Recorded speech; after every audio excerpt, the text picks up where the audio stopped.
Mengapa akhir-akhir ini Tiongkok sering memprovokasi India di perbatasan dua negara India-Tiongkok di wilayah Tibet? Sejak tahun 2020 kemarin di daerah Ladakh, dua tentara berhadapan. Walau dengan perisai dan tongkat kayu, kedua tentara India dan Tiongkok saling serang. Pastinya adalah tentara Tiongkok yang duluan nyebrang sungai di daerah Ladakh, Himalaya tersebut. Yang menarik adalah tentara Tiongkok hingga saat ini tetap membangun kekuatan militer di sana dan tinggal di sana, alias tidak menarik mundur jauh dari perbatasan yang secara perjanjian harusnya mundur sampai 1 kilometer dari garis pertahanan masing-masing negara masuk ke dalamnya. Tiongkok tidak lakukan menarik mundur pasukannya walaupun tentara India sudah menarik mundur pasukannya kembali ke barak. Misalnya, di tahun ini, di bulan Mei, Tiongkok kembali masuk ke wilayah India di daerah Galwan yang juga dipukul mundur tentara India dengan tongkat kayu. Lalu kemarin di akhir tahun 2022, di awal Desember, tentara Tiongkok memasuki daerah baru di wilayah Tawang namanya. Kita semua tahu bahwa India dan Tiongkok berbagi perbatasan sebanyak 3.488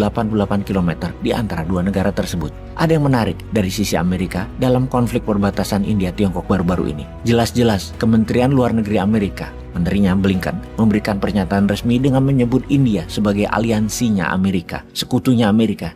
Sejak kapan India sekutu Amerika? Teman mungkin iya, tapi sekutu. India tidak pernah baik-baik banget dengan Amerika. Negara friend atau negara teman, bukan sekutu. Seperti Eropa Barat dan Amerika, itu sekutunya Amerika. India terang-terangan melawan Inggris sampai saat ini, bahkan menuntut pemerintah Inggris mengembalikan berlian di mahkota Raja Inggris, berlian Kohinoor, dan membayar harta rampokan senilai 45 triliun dolar. Sekarang Toto Amerika bilang India sekutu Amerika. Berapa bulan yang lalu Amerika marahi India karena beli minyak Rusia. Sekarang bilang alay atau sekutu. Dasar munafik itu Amerika.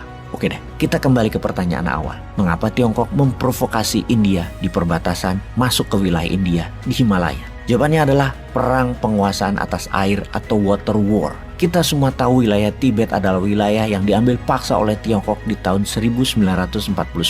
Tibet adalah wilayah spiritual, tidak ada tentara di negara tersebut. Dan dengan mudahnya pasukan Mao Zedong mengambil Tibet, yang diambil hanya satu sebenarnya, yaitu cadangan sumber airnya bisa menghidupi Tiongkok sampai 1000 tahun. Yang berhubungan dengan India itu apa? Sebuah sungai dari wilayah Tibet yang melewati 3 negara, Tiongkok, India, dan Bangladesh, bernama Sungai Brahmaputra. Sebuah sungai sepanjang 4.000 km dari wilayah Tiongkok sampai ke Teluk Benggala. Tiongkok berencana akan membangun dam dan pembangkit listrik di wilayah Gyaka di wilayah Tibet, juga akan mengubah aliran sungainya untuk pertanian di sisi tengah negara Tiongkok. Yang jadi masalah adalah Tiongkok bukan hanya membangun satu pembangkit listrik tenaga air dan jaringan irigasi, namun 4 pembangkit listrik di Dagu, Gyaka, Zangmu, dan Sichu, bersentral di Gyaka. Nah, untuk rencana itu semua, ada sebuah wilayah yang penting yang dikenal dengan nama Great Bend karena sungainya berbelok tajam di daerah Namcha Barwa. Di sini harus dibangun dam bendungan besar,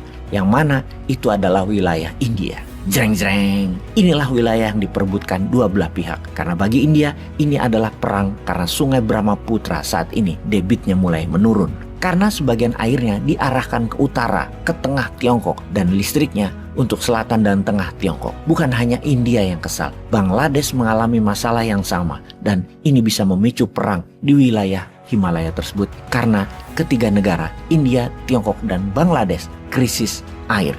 Kita juga semua tahu bahwa sisi utara Tiongkok, sisi timur Tiongkok sangat kekurangan air bersih. Pada lokasi tersebut ditinggali 80% populasi warga Tiongkok. Sejak tahun 2013, Tiongkok meluncurkan proyek air dari wilayah Tibet ke utara Tiongkok dan ke timur Tiongkok. Air tersebut semua bersumber dari Gunung Himalaya, Tibet, berbatasan dengan India. Bahkan sumber hulunya dekat dengan India. Dan kalau proyek ini selesai dilakukan, proyek air tadi selesai dilakukan, maka dapat dipastikan Sungai Brahmaputra akan tidak ada airnya sama sekali. Saat ini Tiongkok dalam konstruksi membangun pipa sepanjang 1000 km untuk membawa air dari Tibet ke Xinjiang di barat laut Tiongkok. Dan ketika arah sungai di-divert atau diubah, maka dapat dipastikan jutaan orang di India dan Bangladesh akan kelaparan karena tidak ada yang bisa menghidupi pertanian di sana. Maka dari itu, wilayah Ladakh, Tawang, Namcha Barwa, tempat tekukan tajam sungai, akan jadi wilayah perang sebentar lagi. Sejauh ini, sejak tahun 2020, sudah 9 kali tentara India dan Tiongkok clash atau bentrok. tahun 2023 bagaimana? Sekedar catatan militer. Kedua negara, baik India dan Tiongkok, keduanya punya senjata nuklir loh. Jadi kebayang kita di Wakanda, beda banget.